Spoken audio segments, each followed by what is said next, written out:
you manage your portfolios and protect your wealth. Remember to subscribe, like, and share these videos. In tonight's video, I'm going to do my typical beginning of the new month review of all the long-term trends, going through all the normal markets I cover. All the short-term stuff will be done on my Substack. Let's get into tonight's video.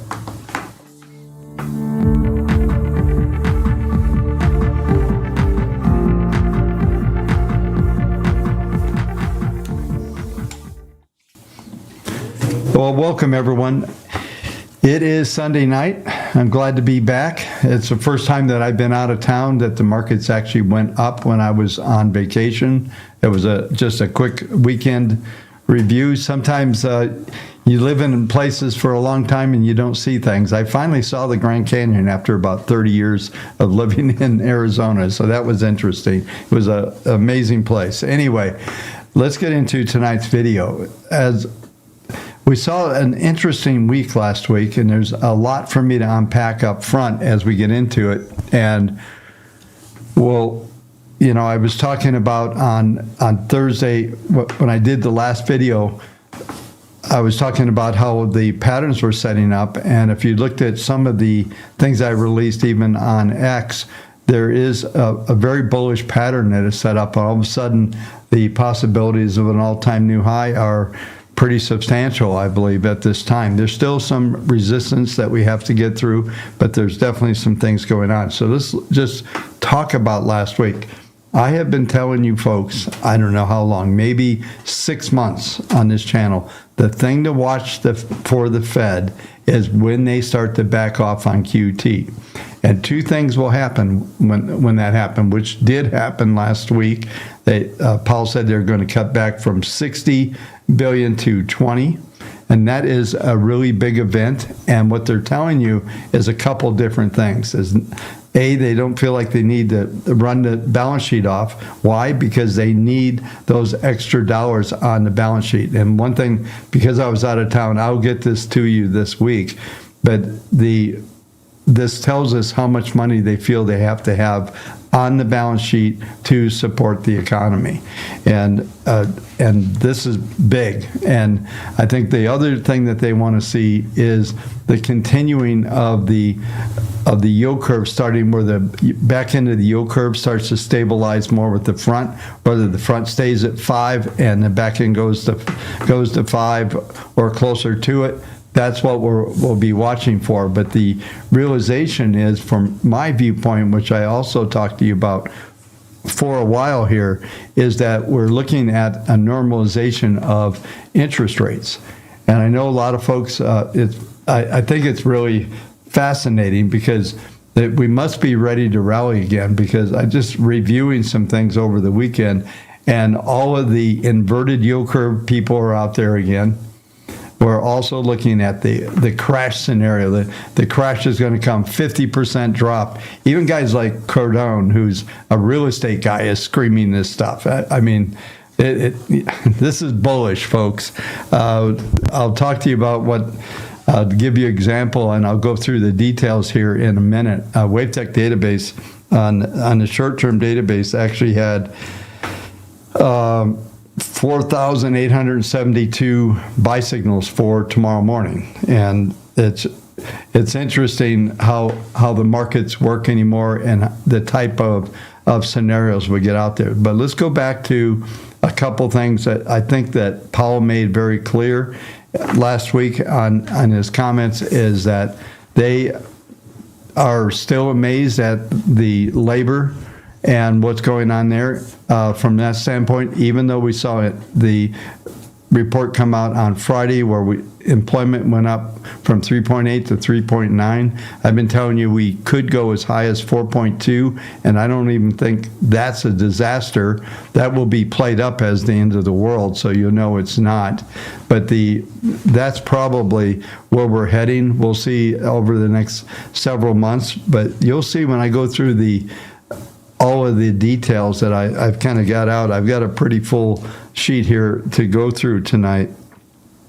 But also looking back This is the other thing I talked to you about last week, if you recall, is that we're seeing the labor staying reasonably strong. We're seeing a little bit of weakness just on those numbers. We still got I think 175,000 new jobs out of that report.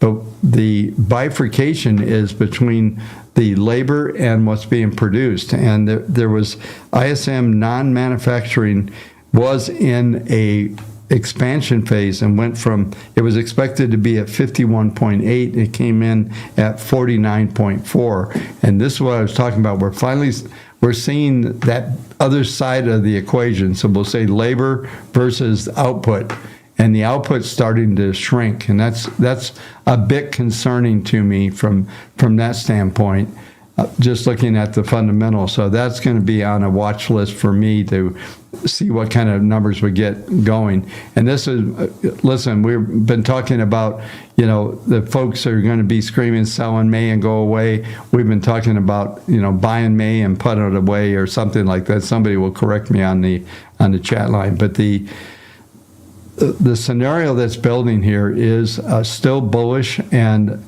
when I go through the WaveTech database, I'm absolutely amazed. I had been setting you up. I've been thinking that we're going to get more attrition, and this intermediate database is just solid, and it's continuing to keep most of the markets really well invested. I went through quite a few portfolios. Now, you have to understand we run thousands of unique portfolios every day in our software. And what I was looking at is a lot of these portfolios still have about 70% still invested, and some folks think you have to be 100% invested to make money, and you don't. Somewhere above 60 to 75% is more than adequate money invested and put to work to really make good returns on money. You don't have to have 100% to be really bullish, or why aren't you 100%? Most of our portfolios hang around between 65 and 80%. Sometimes if it gets very robust, they'll get up to 100, but it just depends on what type of stocks and what kind of concentration in sectors and other types of things. But I think that probably the biggest thing that I saw last week out of the Fed was this reduction in QT. And for me, that is going to be very positive. What I'm going to watch, it probably will take a couple weeks to see the effects. Once we see how the treasuries start to move, we saw a little backfilling of treasuries, just a bit from their levels where they have been. And I'll go, like I said, I'm going to go through all the markets. I'm going to stick to a long-term view. So if you want to know what I'm thinking for tomorrow, and that will be, I'll target that in the Substack letter, because there's just way too much to go. I need 2 hours to probably get through this today. And so we'll stick to the longer term viewpoint. And let me just look at some of my other notes here. The other thing is, as far as news coming out this week, it's pretty much claims and continuing claims. Typically after an employment report, the following week is a very light economic schedule, and that would be the case this week. So it's very, very light as we come in. And the other thing that I will try to tie together here, because this back end, I think there are some folks that figured this out, okay? Because last week S&P was up 0.5. We had NASDAQ up 1.4, and then we had the Russell up 1.7. The Russell is going to be a beneficiary of this taking off some of this QT, because that's going to affect the long-term yield part of the yield curve, but it may not be necessarily a big drop, but it's going to be enough to say, well, hey, it's going to stabilize, and that will keep things in fairly good shape here. Just looking if there's any other notes I need to cover up front. Yeah, I talked a little bit about this bifurcation. I'm going to go back to that because I've got a couple more notes that I think will maybe bring in some clarity here. Is this whole scenario of this labor versus output. And we don't have any metrics coming out, but I'd look back a little bit, and this is becoming a story but it doesn't have to be a total collapse of the economy or anything like that, but it's something we have to watch. So my expectations would be, as we go forward here in the second quarter of this year, is looking at slightly increasing unemployment levels. We'll see what kind of numbers we start to get out of the claims to see if there's anything showing up there. I don't know. Those numbers have been so stable. I think I showed you in one of my streams last week that the last 3 weeks were exactly the same numbers. So I'm not sure what's going on there, how nothing changed. There's no variance. It's almost like they're just, I'll just plug this number and that's okay. But this differential between watching what happens in labor and the output, or looking at industrial production, and GDP was softer, as you recall, came in at 1.6, and the previous was at 3.4. So there's signs that things are softening up from that standpoint, but we're going to continue to watch those ratios here, and I'll try to find some things that maybe will give us a better metric that we can, put a finger on and say, let's watch out for this number. I don't have that at the moment. So let's do this. So let's set up I will go through the database because there's substantial amount of things going on there. We're only 10 minutes into the stream tonight, so we'll go through the database, and then I will go through long-term S&P, and just know I'm going to focus on the S&P on the long-term trends, and then I will tell you if there's differentials, and when I go through the NASDAQ and the Russell, then we'll look at the interest rates, and we'll touch on everything. I'll go through briefly crude oil and the whole spectrum, treasuries, and ultimately we'll get to gold and Bitcoin. So let's go ahead and get into the database.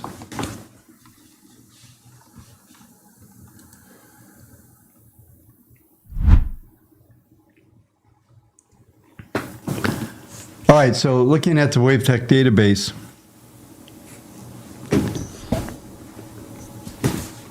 we'll look at, we all of a sudden jumped back to 33.59%. This was down at 11.5. And I told you we'd have to get over 22. Well, 22 was Friday. And look at this number. I'll highlight it here. But we actually got 4,872 new buys on the short-term database, only 237 exits. So we pushed it all the way up to 33.59. Literally in the last 3 sessions, we went from 17 to 22 to 37. And these are big tranches of orders, like big blocks.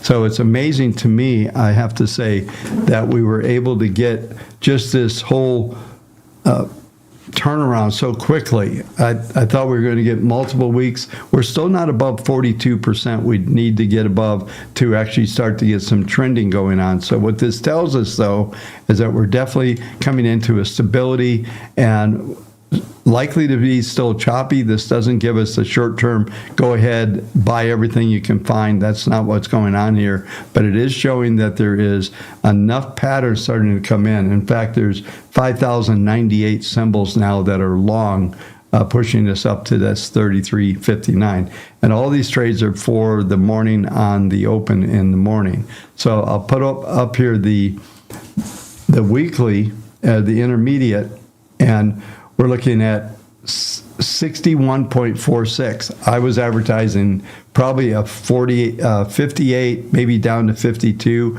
I thought enough of these patterns had rolled over that we would see this attrition. It's not happening. And this is the second week, maybe the third week, that my expectations of what I thought we were going to see based on what was going on with the short-term database going down to 11%. Has not transferred over into the intermediate models. In fact, there's consolidation. This means that a lot of these trends that are in play are still not being broken, which is a very good sign and starts that rotation. So I have to go back a little bit in just for a couple months ago. And if you go back to, I would say, probably late January and mid-February, I was looking at the database, and the expectations were that, looking at the sectors, that we were going to be probably positive into July, but possibly into October. Now everything that's rolling over, this is telling us that we have a decent chance at seeing a resumption of the uptrend, possibility of an all-time new highs in these indexes. We'll go through the details here in a minute. It's not just going to happen in the next couple of weeks. I still think May is going to be a grinder, but the point is that we're not seeing the breakdown in the patterns that I thought we were going to see. Now, I've been watching this database since 1998. It's grown from, at that time, it was around, I think, 5,000 or 6,000 symbols in our database. It's now 15,178. There was a time where it was actually over 17,000, but there have been thousands of stocks even bought out or just completely taken out of the database from the standpoint maybe they were bought out or they failed or whatever. So folks don't realize, if you went to the list of the number of stocks that have been delisted, it's like 10 times bigger than the ones that are currently listed. And there's still a lot of symbols out there, but this is a constant rotation. So just real quick, because I want to go back to something, and this is the reason why I came back up on the screen, is that it's important, I think, to understand there's two dialogues that are starting to show up, and I'm going to relate this to the database. I'll go back to the screen with the database here in just a minute. But what it relates to from my standpoint is people are talking about two things. Crash again, the banking system. I saw something of somewhere on I think X. They're talking, there's just literally hundreds and hundreds of banks that are about to fail. And I don't believe that's the case. I don't think we're seeing the infrastructure there that is in place. And the risks just aren't there. I know a lot of folks are going to argue with me, but you can't show me the evidence, because a couple banks failed, and like I was talking about last week, these banks fail all the time. Most of these smaller banks are run by absolute amateurs, and they have no clue what's going on.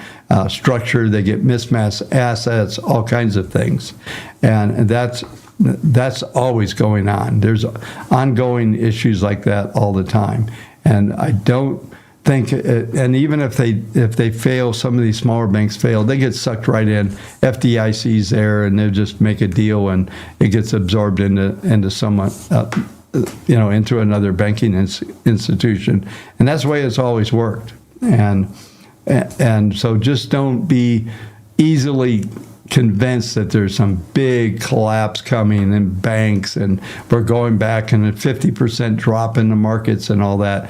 This database does not look like that when that happened. I can tell you, in February of 2020, before the pandemic, this database was selling. I was getting calls from customers, our institutional clients, like, "Hey, Bob, where are we getting all these sell signals?"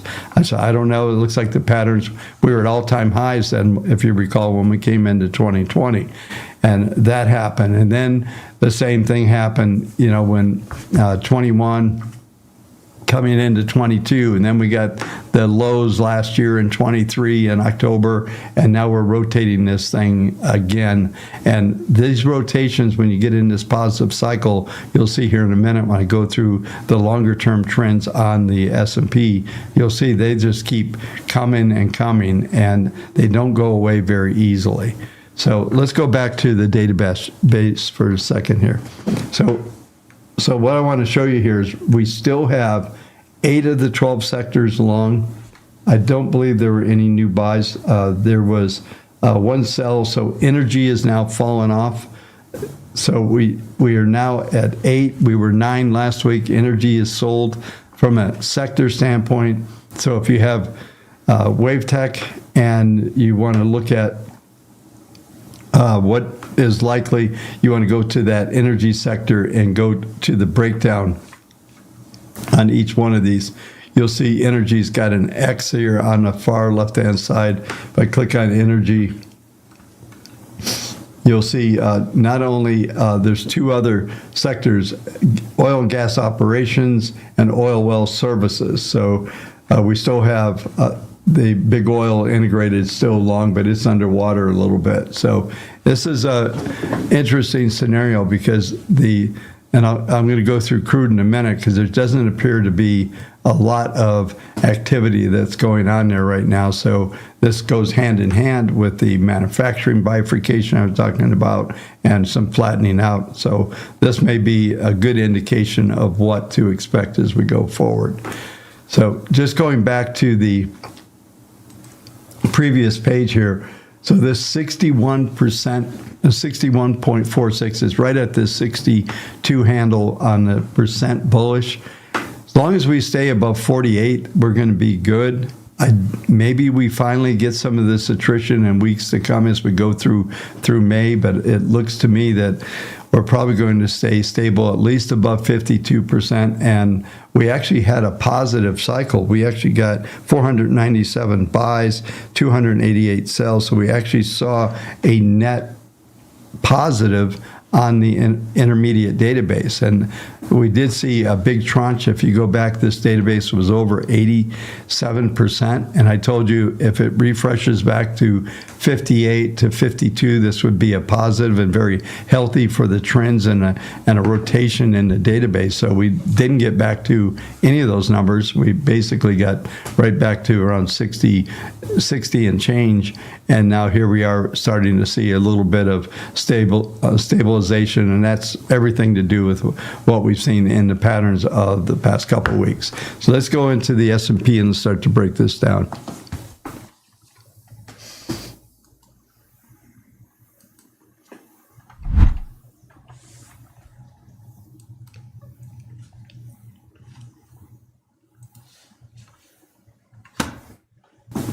All right, we'll start with the weekly graph here.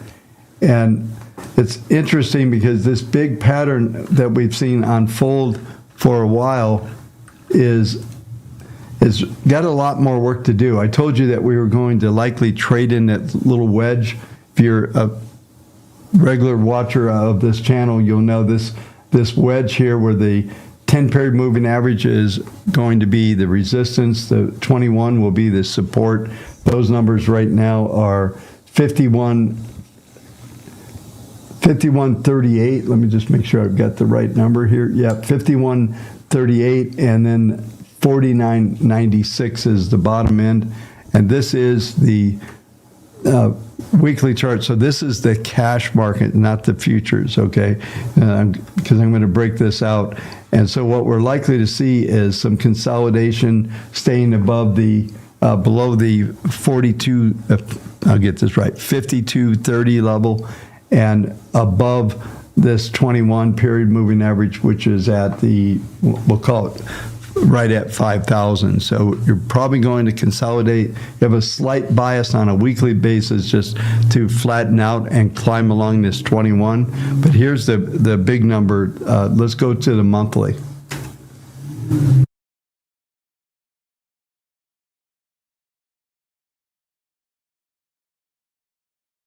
All right, so the monthly, this is what we got out of last week. We have an inside bar. I'm going to do my best to, this is a pattern that I talk, when you see a big reversal down, the interesting thing is we did not get the outside reversal. If I brought the futures up here, in fact, I'll do it just real quick. So I just switch the futures. Last month we got an outside bar and we closed in the lower end of the range. And this typically sets up a reversal pattern. But it looks like right now there's about probably better than a 50% chance, maybe closer to a 60% chance for the market to close higher than it closed last month. We're already, that close was 50.67. And this is the futures right now, so this will rotate, and then we're currently 51.62. So this is a monthly chart. it looks like there's a good chance to close higher. If it closes higher, it negates that downward scenario that we're looking at. So back to cash markets, okay? We're going back to SPX. And I would use the SIBO index because it's got more data here. But let's go ahead and just take a look at the PPMs and what's going on the monthly charts here.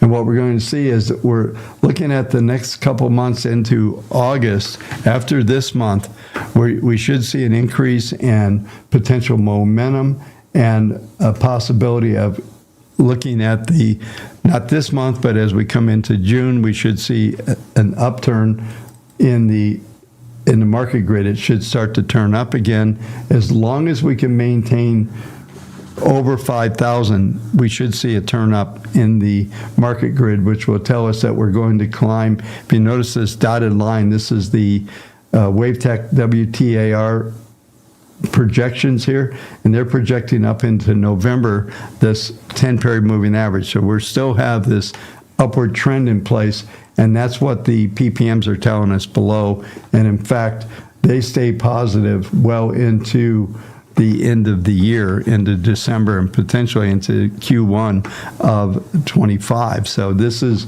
an interesting scenario from that standpoint. PPM2 is very positive. PPM3 is flattening out, but this is not in play right now. We should see this really stay up into this upward pattern. So now let's go into the very long secular. We're going to go into a 3-month pattern, and this will bring us into a bit of a different pattern. Sorry, I'm trying to get the scale here right.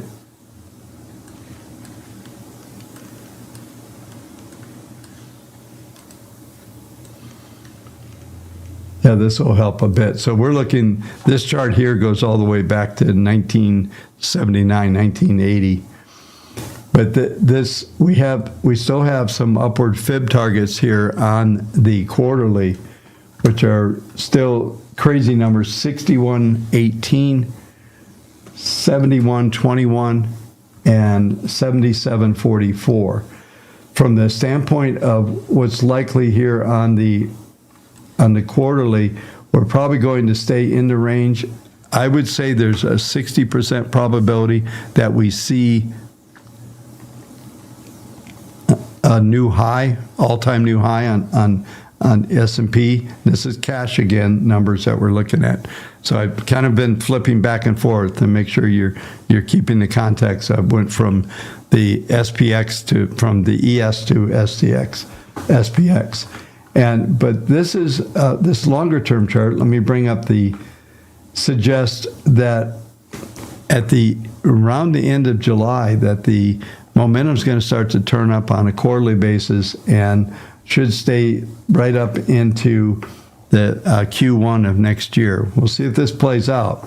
But the patterns that are out there and these fib targets that are still above the markets are still valid, and it does look like to me that the market grid will start to turn. It's got a perfect channel going. It should continue this channel as we go forward. So don't expect. Hey, get this DDI guy out of here. Have we got any? Yeah, take care of him, Key. We don't need to hear you.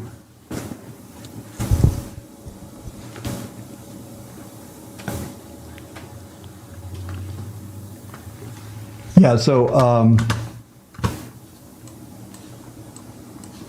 he's so I got to call this guy out because I follow the data. If my data flips, we're quants, okay? We're not Harry Dent. We don't say it's going to go up forever or go down forever and just stick to it. So anyway,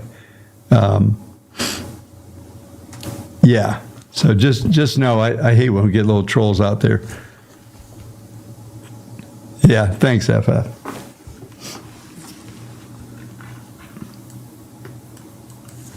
Anyway, so these patterns are really big, and when you're looking at these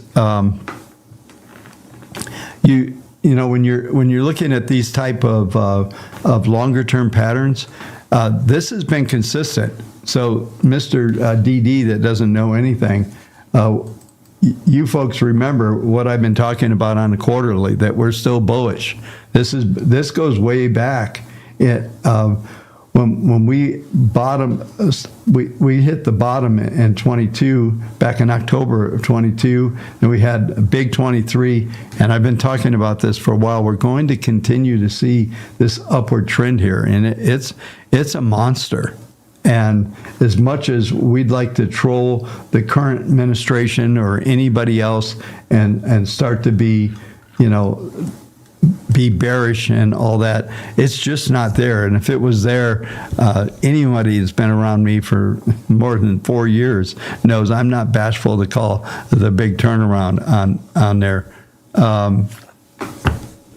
All I want you to know is that these trends are real and continuing, and that's why when I go through these long-term analysis, this is like, listen, some of these projections that I'm talking about, we're looking at, up to 26. Where my cursor is right now is 26, and it still showing stability, and that stability is, above 4,500. So even if we got anything, I would just tell you, this is not what a collapsing market looks like, even though we're trading, at or near an all-time new high. This is not what it looks like.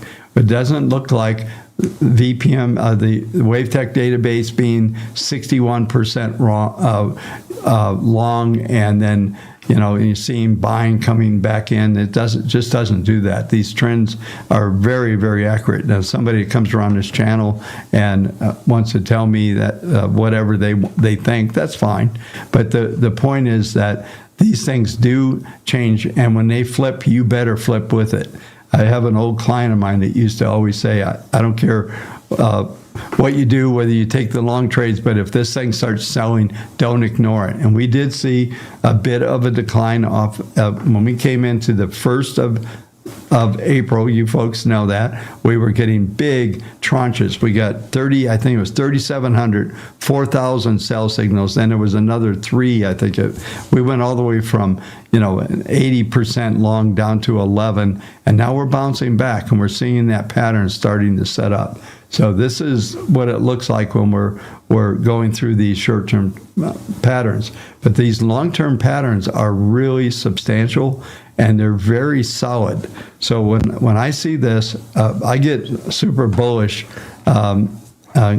I think it was Grant Cardone had on his X. I follow him on X, and he put this whole thing up about the yield curve, and he put game of trades up, which I don't know these guys. I know they're out there, but puts the charts up, and they've been screaming about the yield curve for years, along with everyone else. And I've been telling you, the inverted yield curve will not bring on a recession. That's not what's going to happen. Possibly, if I can find it real quick, I'll bring up the yield curve that I put into Substack, and I showed you that it's actually flattened. It's not as steep as it was. So it's absolutely bogus to bring that up as a point. And like I said before, if you're predicting the end of the world, like think about how many people are out there been telling you that the markets are going to collapse and all this stuff's going to happen. What is it? I think the nuclear bomb was supposed to go off today relative to The Simpsons, right? That didn't happen, doggone. The point is that these markets are very, very big from the standpoint of participants relative to where it was pre-pandemic. I need to get this number, but I know it from volume. We are 3, almost 4 times the amount of daily volume that we used to have pre-pandemic to 2019. I did a podcast back in 2019 before I knew most of you, and what I was talking about is how fractional shares was going to blow up the volume, and that's some of the things that I've talked to you about as far as some of these big stampedes that happen when you get the big buy days like we had the other day. You just keep buying and buying and buying, and just keep there's wave after wave. There's so many people out there, and I've noticed some definite switches a bit in how markets react in certain situations. But I can tell you that the algos, the WaveTech indicators have been pretty spot on most of these, especially on the hourly charts. Like I said, I'm going to cover the short-term stuff on the Substack tonight. So if you don't have the Substack, go to kendallreport.com/newsletter. You can get a free trial for, I think, 7 days, and check it out. But I do most of my short-term analysis there, which is the plan for tonight. I'm going to stay focused here. We're 35 minutes in. We're still on the S&P, okay? So I'm going to do, everything will go faster once I go through this area here. But you can see, just looking at these charts here, that there's general slope on the upside. We're trading well above the 10-period moving average. This is each one of these bars is 3 months. So this one won't complete until we get through into June. And let me bring up back the PPMs here. And PPMs look like we could be a little flat coming into end of May into June a little bit. I think they start to stabilize. It's possible that we're just going to stay in a broad range, but it does look like things are set up for a potential one more push here. And I have to honor these Fibonacci numbers. You folks have been around, you know.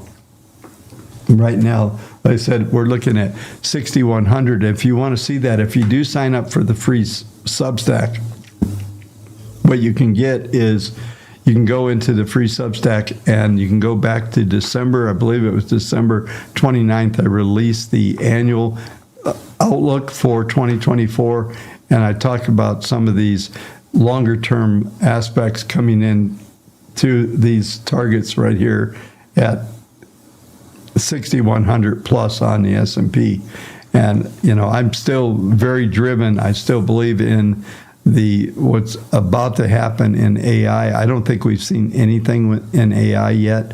I think AI is yet to show its real power. And I think when GPT-5 comes out and some of the new advances that I've already seen happening, that we're going to see productivity really start to raise up.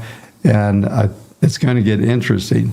The only thing that I'm going to reserve a possible disaster, I guess since we're here, let's just say this out loud, is if they do absolutely let this is something nobody has talked about. Biden's been in office for 3 years, almost 4, right, in the 4th year, and they never talk about that the entire economy's been running on the Trump tax cuts. Never mention it. Now that it's at the end, all of a sudden, everybody has to pay their part. And, they're going to not let in fact, we're really close to this happening, not let the tax cuts go forward. They're going to let them run out. And then they want, 45% capital gains and even non-realized. That would destroy the economy. So I will stand corrected. If they actually do this, then that will set up something much different, because the one thing that I have argued for 40 years, really, going back into early 1980s, is taxation is everything. You have to understand, when I started in the market in 1979, we had Jimmy Carter, and when Reagan came in, he changed the tax structure. Carter had everything upside down. I mean, we were pushing, I think, 55% tax rate. Correct me, I'm going off memory of 40 years ago, but it was huge. And then we brought in the Reagan tax cuts, and we started, of course, the bull market in 1980. And I actually would argue that we're still experiencing that boom, other than we've had a couple crashes in there. But if you look at the long-term wave counts, most of these patterns started in that 1980 low. And in fact, it's on let me go back. It's on the screen here. As you can see, this was 1980. Let me bring the scale up.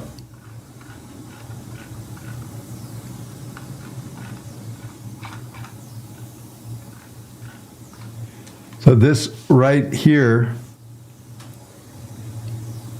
is the 1980 lows, and you can argue that we're in a fifth wave, but there's more to go here. I think we're in another wave 3. There's going to be a big correction coming on, and then we'll see something more. But let me mark this up, because this is an important fact, and then we'll move on and get through the rest of the show. I'm long in the tooth here, folks. I'm stuck in the loop here, but let's go ahead and get this together.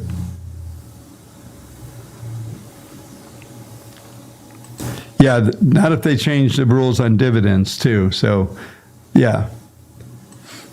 Dividend stocks are probably the worst, biggest amateur trade ever. I hate to say that. The dividend stocks have represented, if you go back to 2008, the most risky stocks you could own was dividend stocks. That is the most, anyway, I got to stop there, because that is like the worst strategy ever. There are times when you want to own them, but it's a bad idea. You can destroy yourself owning those. They're a lot of financial firms, if you look at who pays dividends, you don't necessarily always want to own those. So be careful. Anyway, but this low, let me draw this in, and then I just got to roll here, or we're never going to get done tonight. Let me just bring this up. Yeah, so what we'll get here is, so this is 1980, so you could argue this is part of the beginning. The big lows were, of course, 1974, and then this was the right shoulder, and then you get wave 3, A, B, C, 4. I would do anything. I lost a lot of my newsletters and daily commentary that I wrote back in 2008, but I made the comment then that I thought this was a wave 4, and we had a whole nother sequence up, which is what we're seeing right now. And what's likely to happen here, so we are talking long term, is you could argue that this was ABC, and this is maybe some kind of secondary trend that's setting up, that we're going to go into more consolidation like this, and that's certainly a possibility. But these Fibonacci targets would fall in line with a scenario like this. So this still works. I've tried to break this idea multiple times, and this is what keeps coming up from the standpoint of what's going on. So, I get it, FF. I do. And that's something. This is another thing. And Chris Squire just brought this up, and this is another thing to talk about. Talk about liquidity. There's so much money out there on the sidelines because of the, getting 5.25%, 5.5% on cash. There's plenty of money to flow into this market. So the buy the dippers will be out there. There's plenty. And if you get a little bit more FOMO, if this thing looks like it's going to make a new high, then that's all it will take. And there's just tons and tons of money out there.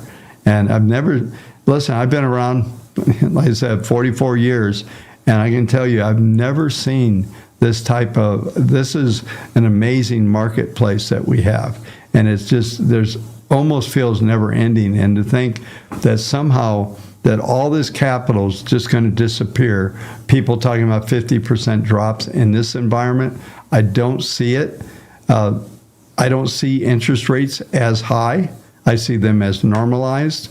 I don't see the scenarios that everybody's talking about. I don't see the government debt necessarily. I don't know if you guys, I'm sure you saw that viral clip of the Biden's chief advisor. That guy's been around Wall Street forever. He's never known what he's doing, and boy, did he expose himself, right? But here's the deal: is you do have to recognize that the government can print money on anything they want. That doesn't mean there won't be inflation, but if they get in trouble, they can always pay their bills. They're not going to fail. Greenspan has said it way back when, and they just print the money. The real question is why do they need the taxes then, right? Because they can just print the money. Could you imagine this scenario that taxation on individuals went away? This will get people going. Good news is buried 44 minutes in. That taxation gets completely eliminated. None of us have to pay taxes, and the government just prints money and runs everything. And what this country would look like if you did that, it would be crazy. So I don't know what it would end up if we'd have hyperinflation, just a funny off-the-cuff stuff. Yeah, I'm just looking at a couple comments here. Yeah. Okay. Yeah, and I agree with John EU. They're not going to, markets are going to fall 50%. You'd have to have something material like the 2008. Listen, they blew it in '08 and the GFC. That was a mismatch of assets, and you had a lot of bogus debt out there. That doesn't exist right now. They've changed some rules and stuff. There's no ninja loans. There's no income, no job. Just sign here and we'll give you a house. There's none of that. And so we don't have the same excesses and the same risk. Are there risks? Absolutely. Probably most of our risks are geopolitical. So I've gotten so stuck in this thing at 46 minutes. There's no way I'm going to get through this.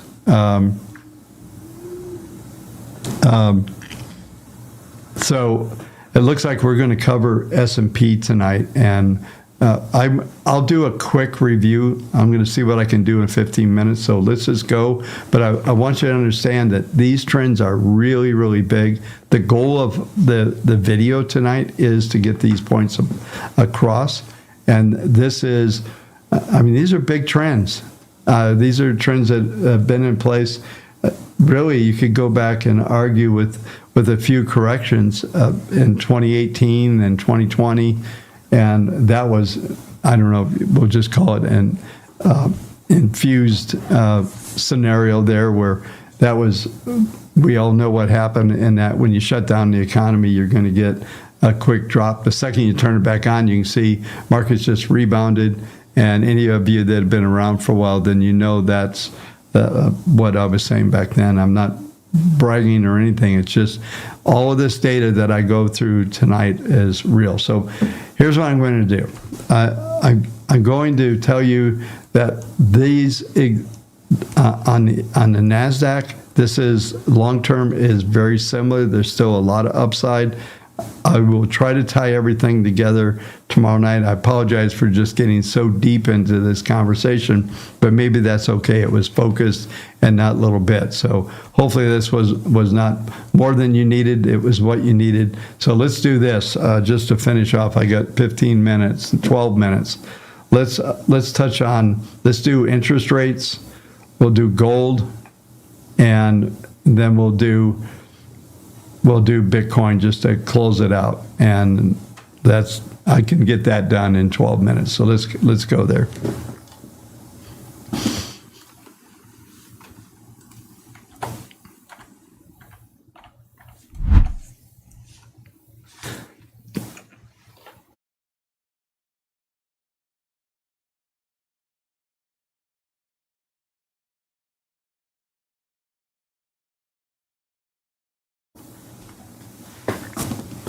All right, let me switch over.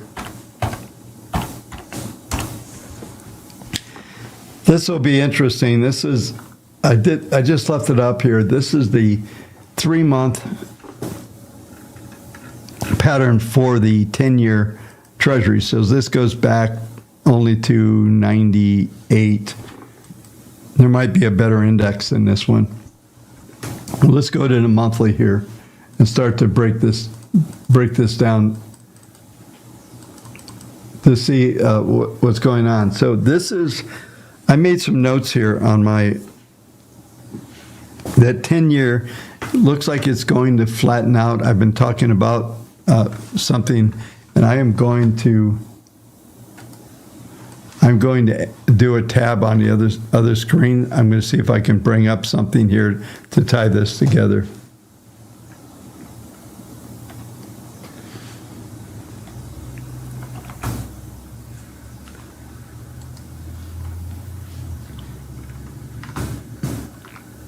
Bear with me one second, folks. I'll bring this up.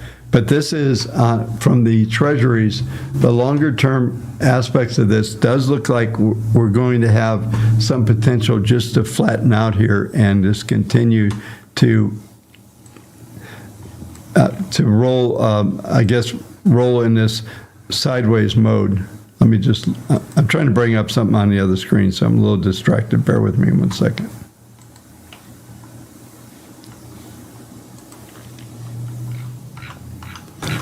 I'm trying to find a report with that yield curve because this is important, and this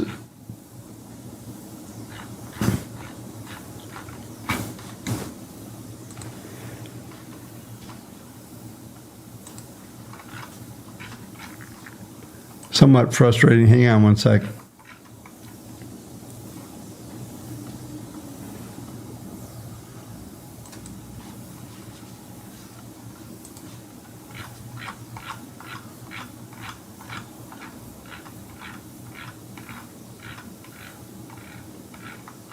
All right, I found it. Okay, thanks for your patience.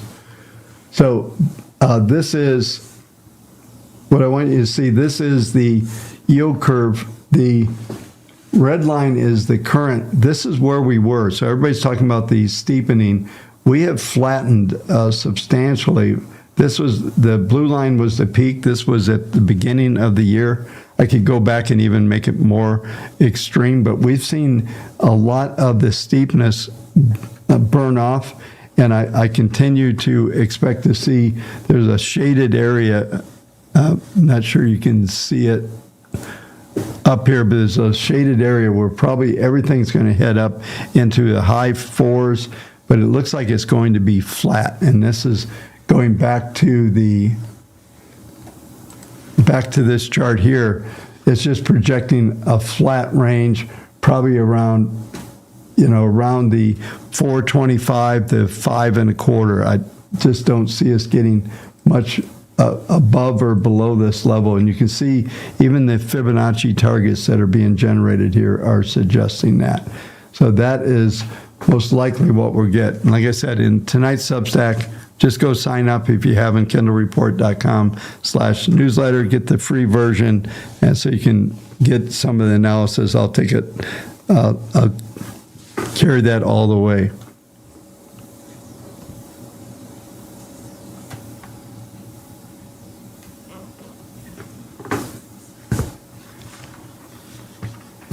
All right, so we'll stick with the monthly. I said I would get through it here real quick. Let's do a long-term gold.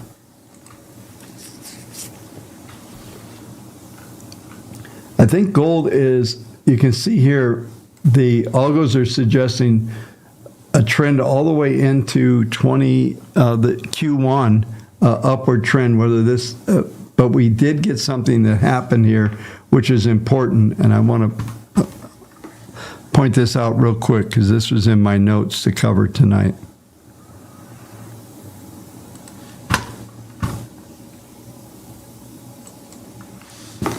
So we get these, I talked to you about all these volatility bubbles. I think what we've got here is another volatility bubble. So what's going to likely happen from at this time in gold is we're going to see the market grid start to flatten out. And hopefully you can figure out what I'm drawing here. The market should start to just trade within this range here. It's going to be very choppy. I'll take this off so I can tell you what those ranges are. But that's likely going to be somewhere around the, I'm going to call it by the time we get here, the worst case is going to be around 2,200. Upside is still 2,450. I made a note that there is still a probability of getting up to this higher level, which is the 2,580 level. I think we stay within the grid. We spiked out of it last month. Now I think we just end up in a sideways range here, and we go sideways into probably into Q1 of next year.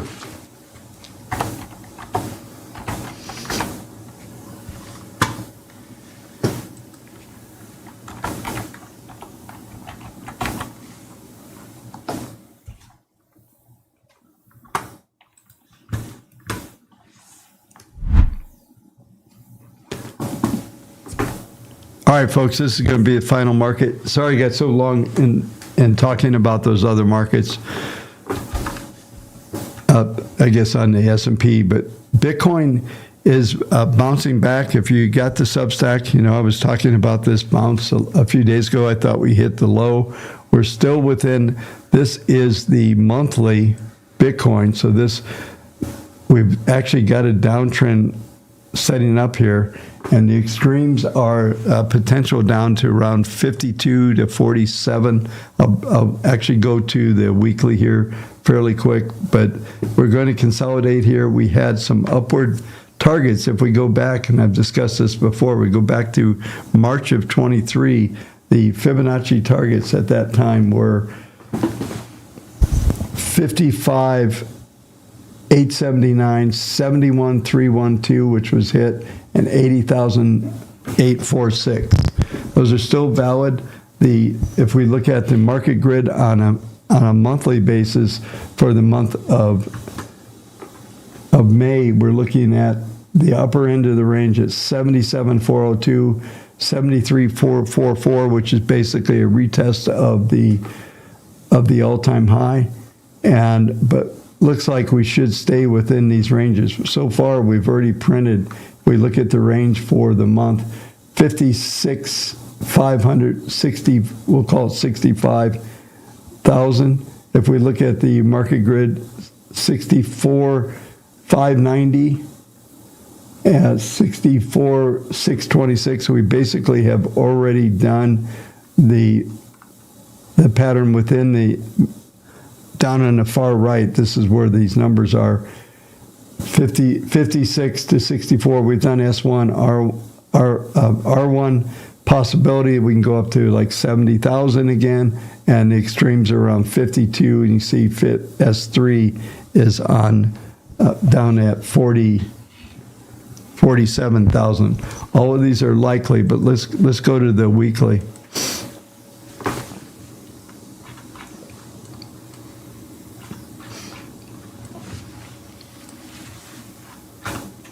So weekly, we went right down to the, I think it was S3.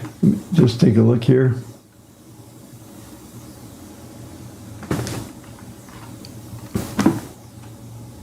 $64,208. S3 was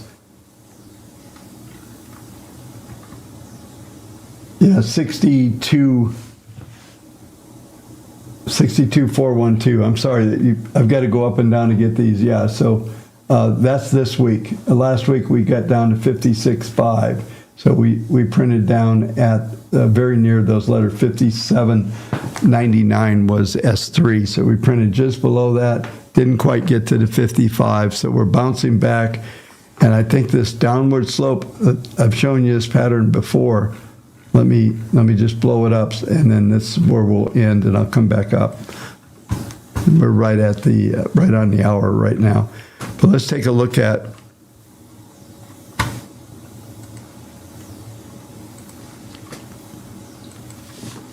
this is that wedge, the downward shape 10, upward shape. This is where we stay. I talked about this, I believe, last week. We just stay in this range here. And that range, let me clear this out, but that's the wedge to watch for.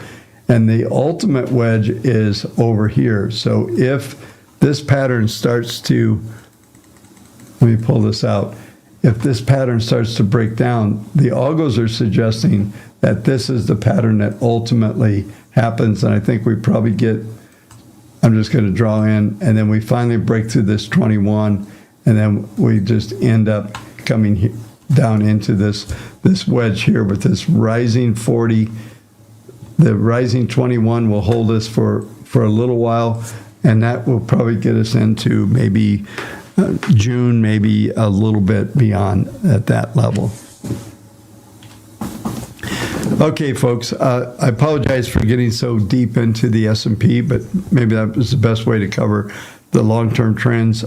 Tomorrow night, we'll definitely get into the other markets, and maybe it's going to take us a few days to get through this long-term analysis. Normally, I just got really deep, so I appreciate everybody's patience. And so, like I said, I'll cover a lot of this stuff in the Substack that I'll produce here in the next couple hours. So make sure you get to that and sign up. Anyway, folks, as always, I appreciate everybody coming, and we will see you tomorrow night, same time, 7 p.m. Eastern. And like I said, I'll break down some of these other markets then. Thanks for your patience. Appreciate it. Have a good evening. Don't forget to subscribe and like these videos.